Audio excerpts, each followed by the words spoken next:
Президент Сооронбай Жээнбеков 17-18 октябрда Жалал Абад облусунун Токтогул районуна болгон 2 күндүк иш сапарынын алкагында экспортко багытталган ишканалардын ишмердиги менен таанышып, таза суу, ирригация жана айыл чарба объектилерин көрүп чыгат. Бул тууралуу президенттин басма сөз кызматы билдирди. Бүгүн президент Жалал Абад облусунун Токтогул районунун Кара Тектир айылындагы аселим тигүүчү цехтин ишмердиги менен таанышып, ишмерлер өндүрүлгөн продукция Россияга экспортко кетип жатканы боюнча айтышты. Президент аймактарда ишмердикти өнүктүрүү боюнча маселелерди чечүү мындан ары дагы тиешелүү мамлекеттик органдардын ишмердигинин артыкчылыктуу багыты болуп кала берерин ишендирди. Ошондой эле ал Токтогул районунун бал азыктарынын көргөзмөсүн көрүп чыкты. Жергиликтүү өндүрүүчүлөр менен болгон баарлашуусунда ал ата мекендик продукция өзүнүн сапаты менен экологиялык тазалыгы менен чет өлкөлүк рыноктарда атаандаштык түзө алат деп баса белгиледи. Ошондой эле Токтогул ГЭСин реабилитациялоо иштеринин биринчи фазасынын жыйынтыкталышы менен таанышат.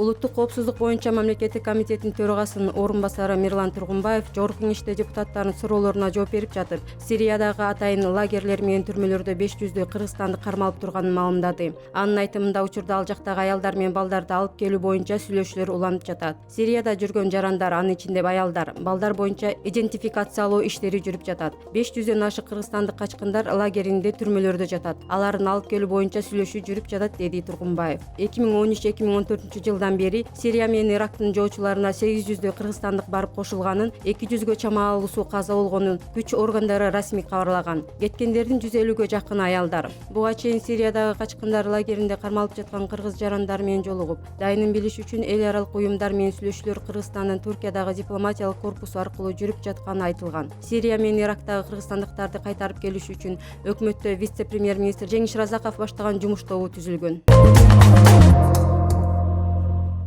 Казакстандын Нур-Султан шаарында Кыргызстан менен Казакстандын тышкы иштер министрлери Чыңгыз Айдарбеков менен Мухтар Тилөөберди жолугушуу өткөрүшкөн. Бул тууралуу Кыргыз Республикасынын тышкы иштер министрлигинин басма сөз кызматы билдирет. Билдирүүгө караганда, жолугушууда министрлер эки тараптуу кызматташтыктын учурдагы абалын жана келечегин, ошондой эле Казакстан президенти Касым-Жомарт Токаевди Кыргызстанга боло турган мамлекеттик сапарына болгон даярдыкты талкуулашкан. Министр Айдарбеков Казакстан менен ынак конушулук жана достук мамилелерди сактоо өлкөнүн тышкы саясатынын башкы приоритеттеринин бири болуп баса белгилей өткөн. Тараптар Кыргызстан менен Казакстан тышкы иштер министрлеринин орун басарлары жакынкы арада Бишкек шаарында компетенттүү ведомстволордун катышуусунда тышкы иштер министрлик аралык консультацияларды өткөрөрүн макулдашты деп кошумчалашты ведомстводон.